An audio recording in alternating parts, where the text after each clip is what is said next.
Labor Law Doctrines, Part 2. Social legislation coverage. Social legislation in the Philippines encompasses various benefits and programs aimed at providing social security and welfare to employees, including contributions to the Social Security System or SSS, PhilHealth or the National Health Insurance Program, and Pag-ibig Fund or the Home Development Mutual Fund. Example, the coverage of these social legislation programs ensures that employees and their dependents receive healthcare benefits, housing assistance, and retirement benefits, contributing to their overall well-being and economic security. Right to overtime pay. Employees in the Philippines have the right to receive additional compensation for work beyond regular working hours. Overtime pay is typically calculated at a rate higher than the regular hourly or daily rate to compensate for the additional time and effort expended by the employee. Example, in Insular Life Assurance Company versus NLRC, the court emphasized that the right to overtime pay is a statutory right guaranteed by the Labor Code, ensuring fair compensation for employees who work beyond normal hours. Holiday pay. Holiday pay refers to additional compensation mandated by law for work performed during regular holidays, special non-working days, and rest days in the Philippines. Example, under the Labor Code, employees who work on regular holidays such as New Year's Day or Christmas Day are entitled to receive additional compensation equivalent to at least 100% of their regular daily rate plus an additional 30% double pay. Emergency powers of DOLE.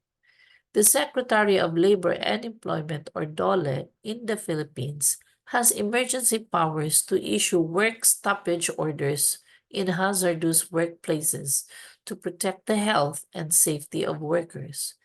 Example, in hazardous industries like mining or construction, DOLE may order a temporary cessation of work if conditions pose imminent danger to the health or lives of employees until safety measures are implemented. Philippine overseas employment. Overseas employment of Filipino workers is regulated by the Philippine Overseas Employment Administration or POEA to safeguard the rights and welfare of Filipino workers abroad. Example, POEA oversees the deployment of overseas Filipino workers or OFWs by setting standards for recruitment, employment contracts, and mandatory provisions for welfare benefits, ensuring protection from exploitation and abuse. Sexual harassment. Sexual harassment in the workplace is prohibited under Philippine law, and employers have a duty to prevent and address such acts. Employers can be held liable for acts of sexual harassment committed by their agents or employees. Example, in Garcia versus People, the Supreme Court emphasized that employers must provide a safe environment free from sexual harassment and are liable for damages if they fail to take preventive measures or adequately respond to complaints. Child labor protection. Philippine law strictly prohibits the employment of children below 15 years old in any economic activity. Employment of those aged 15 to below 18 years old is allowed, but only in non-hazardous work and under conditions that do not interfere with their schooling. Example, the Department of Labor and Employment, or DOLE, conducts inspections to ensure compliance with child labor laws, especially in sectors prone to child exploitation, such as agriculture, mining, and domestic work. Maternity leave benefits. Female employees are entitled to maternity leave benefits for childbirth or miscarriage under the expanded maternity leave law. They can avail of 105 days of paid leave for normal delivery and 60 days for miscarriage, with additional benefits depending on the employer's policies. Example, a female employee who gives birth is entitled to full pay during her maternity leave, including any additional maternity benefits provided by the Social Security system or employer. Paternity leave benefits. Male employees are entitled to paternity leave benefits under the Paternity Leave Act. They can avail of 7 days of paid leave for childbirth or miscarriage of their spouses or partners, allowing them to support their families during these critical times. Example, a male employee whose spouse gives birth can take 7 days of paternity leave with full pay, allowing him to bond with the newborn and assist in caregiving duties. Senior citizen employment. Employers are encouraged to hire senior citizens or those aged 60 and above by providing benefits and privileges under the Senior Citizen Act of 2003. These include flexible work arrangements such as Social Security benefits and tax incentives for employing older workers. Example, a company hires senior citizens for administrative roles, benefiting from tax deductions and contributing to corporate social responsibility efforts by promoting inclusive employment practices. Disability benefits. Disabled employees are entitled to specific benefits and protections under the Magna Carta for disabled persons, including reasonable accommodations, non-discriminatory employment practices, and rehabilitation services. Example, an employer provides accessibility features in the workplace for employees with disabilities, such as wheelchair ramps and assistive technologies, ensuring equal opportunities for participation in work activities. Rule on separation pay. Employees are entitled to separation pay in cases of termination not for just cause as provided by the Labor Code of the Philippines. This includes resignation due to a company closure, redundancy, or other valid reasons not attributable to the employee's fault.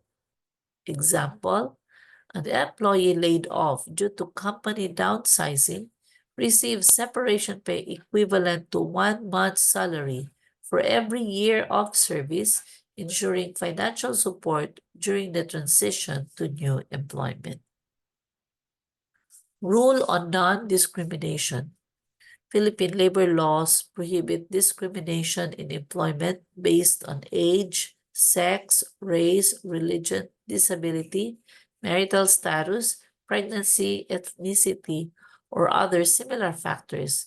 It ensures equal opportunities for all employees and applicants. Example, an employer cannot refuse to hire a qualified applicant solely because of their gender or religious affiliation. Discriminatory practices in hiring, promotion, or termination are illegal and subject to penalties under the law. Labor standards compliance. Employers are obligated to comply with minimum wage rates, hours of work, overtime pay, rest periods, holiday pay, and other basic labor standards set by law or collective bargaining agreements.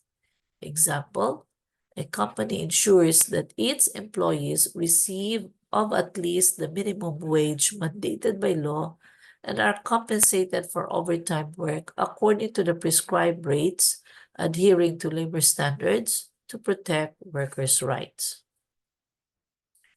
Workers' participation in management. Employees have the right to participate in decision-making processes that affect their rights and welfare in the workplace. This may include consultations on work conditions, benefits, and other matters that impact their employment. Example, a company establishes a works council or employee representative body to engage in discussions with management regarding policies, workplace safety, and employee benefits, fostering a collaborative environment. Rule on prohibited acts. Both employers and labor organizations are prohibited from engaging in unfair labor practices such as discrimination against union members, interference in union activities, and refusal to bargain collectively.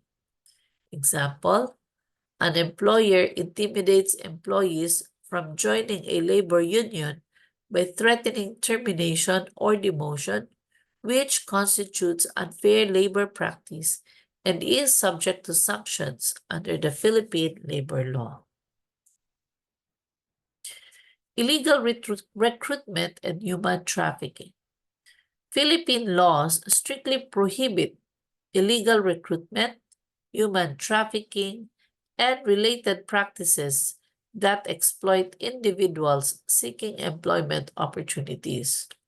These offenses carry severe penalties to protect vulnerable workers. Example, a recruitment agency deceives job applicants by promising overseas employment but engages in human trafficking for forced labor or sexual exploitation. Such acts are criminal offenses under the Philippine law. Occupational safety and health standards. These standards mandate that employers provide a safe and healthy workplace environment for their employees. Requirements include measures for accident prevention, provision of safety equipment, and adherence to health protocols.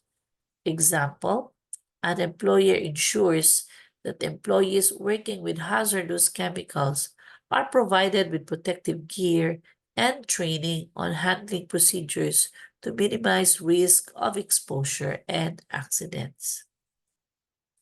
Right to strike. The right of workers to stop work temporarily as a form of protest against unfair labor practices or to advance their demands. Strikes must comply with legal requirements, including prior notice to the employer and adherence to peaceful means. Example, employees in a manufacturing plant go on strike to demand better wages and improve working conditions after negotiations with management reach an impasse. They organize peaceful demonstration to press their demands. Illegal strikes. Strikes that do not meet legal requirements are considered illegal. This may include strikes without prior notice, strikes over non-strikable issues, or strike during the pendency of conciliation or arbitration proceedings. Example, employees initiate a strike without following the required procedures of notifying the DOLE and undergoing conciliation. Such actions could lead to sanctions against the union or participating workers. Rules on res judicata in labor cases. This principle states that a final judgment or decision on a labor dispute is conclusive and cannot be relitigated between the same parties on the same issues. Example, a labor case concerning wrongful dismissal is decided by the NLRC or National Labor Relations Commission. If the decision becomes final and executory, the employer cannot initiate another case on the same grounds against the same employee. Rule on forum shopping. This prohibits parties from filing the same labor case in multiple venues or forums to seek a favorable decision. It aims to prevent abuse of legal processes and ensure efficient resolution of disputes. An employee files a complaint for illegal dismissal with the NLRC, but simultaneously files a similar complaint with the RTC or Regional Trial Court. This action constitutes forum shopping, which is prohibited under Philippine law. So that's it. If you find this video useful and substantial, please don't forget to like, share, and subscribe. Thank you very much.